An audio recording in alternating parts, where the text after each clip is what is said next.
obboleeyyan waa'ee imoo kanarratti jechuudha. Barumsa bal'aa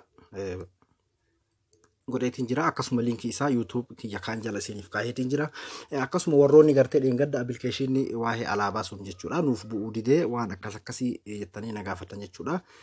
Waa'ee sanii irrattis furmaata isiniif achirratti isiniif himeetiin jira. Akkamitti akka buufatan jechuudha. Imoon kun baay'ee tokko bareedaadha. Rakkina niitoorkii akkasuma rakkina biizii ta'uudha. Beeksisa adda addaa imoo irratti nutti beeksifamu tokkollee hin qabu jechuudha. Baay'ee tokko bareedaadha. Imoon kun anitti fayyadameetiin itti gammadee jira.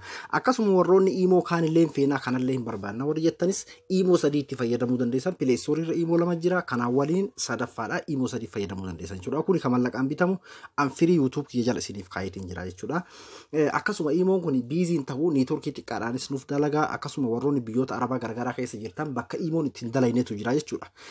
Warra saniifis furmaata ta'a likkitti dalagaa jechuudha. Bakka imoon hin dalaynetti bakka pileestoorii irra imoon hin dalaynetti illee jechuudha. Inni kun ni dalagaa jechuudha. Bakka imoon kunniin isin dalaguu jettis inni kun ni dalagaa. Isa kana gabbuufadhaatii itti fayyadamaan isin jedha. Waa'ee barumsa isaa immoo Abduu Moobaayil 2 jechuudha. YouTube kiyya kan lammataa irratti jechuudha. Isa kanarratti bal'inaan barsiiseetiin jira.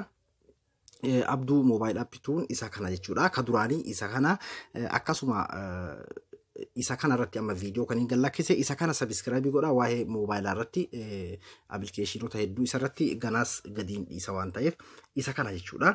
Isa kana sabiskiraabii godhaatii iddoo sabiskiraabii jettu tana jechuudha.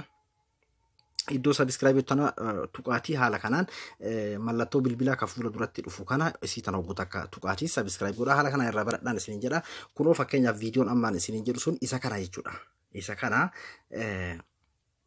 dhayxanii fakkeenyaa fi ammas akkasuma warroonni waa'ee kanaa irratti jechuudha. Akkaataa itti fuula keenya alaabaa bareechifannu irratti appilikeeshinii sun gannuu bu'uu didee ammas yoo gabbu'ee isin agarruu waan akkasiinaan jettan asirratti bal'inaan barsiiseetiin jira achirra laaltan jechuudha.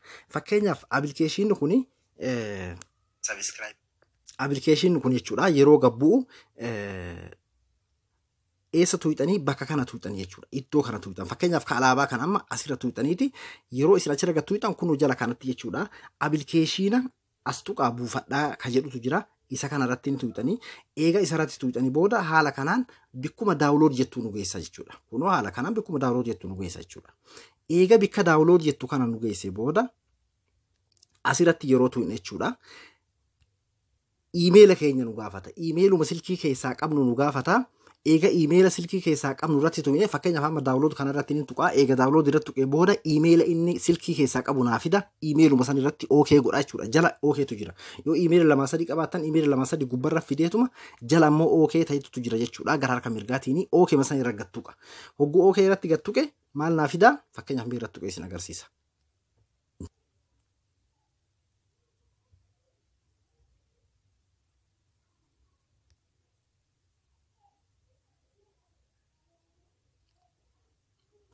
Haala kanaan jechuudha. Fakkeenyaaf nama daawulood ogguun irra gattuqe achi booda OK godha. Hogguu OK godhe haala kanaan nuuf dhufa jechuudha. Bifa kanaanii install godhachuu qofa jechuudha isin achi booda. Bifa kanaan gabbuufattanii ammas wanni takkattiin isiniin jedhu maalinni daawulood isaa jechuudha. Gosa adda addaati. Daawulood bakka jedhu san akkasumatti taa'a malee daawulood isin agarsiisu daawulood naa ta'u ittiin jiru ittanii irraa sochooftan achumarra eeydan cal jettanii haga isin dhumutti yoo achirraa deemtan daawulood jedhee bakka inni seenu argitanii jechuudha. Kanaafuu miimoorii keessa seentanii barbaadu isin muuda waan ta'eef achumarratti eeggattanii jechuudha. Bifa saniin gabbuufattan jechuudha. Akkumaan isiniin jedha YouTube kiyya lameen jechuudha. Abduu Moobaayil 2 ka jedhu kana sabiskiraabii godhuu hin dagatina. Isarratti jechuudha waa'een viidiyoo isa kanarratti kan hin gad isin lakkisu fakkeenyaaf viidiyoo irraa isa kanarra gad lakkise jechuudha. Kanarratti wanni dhufeef akkaataa itti buufattanii fi akkasuma appilikeeshinii irratti isa kana jechuudha. Kun amma kun fakkeenyaaf achirratti gad lakkisee jira.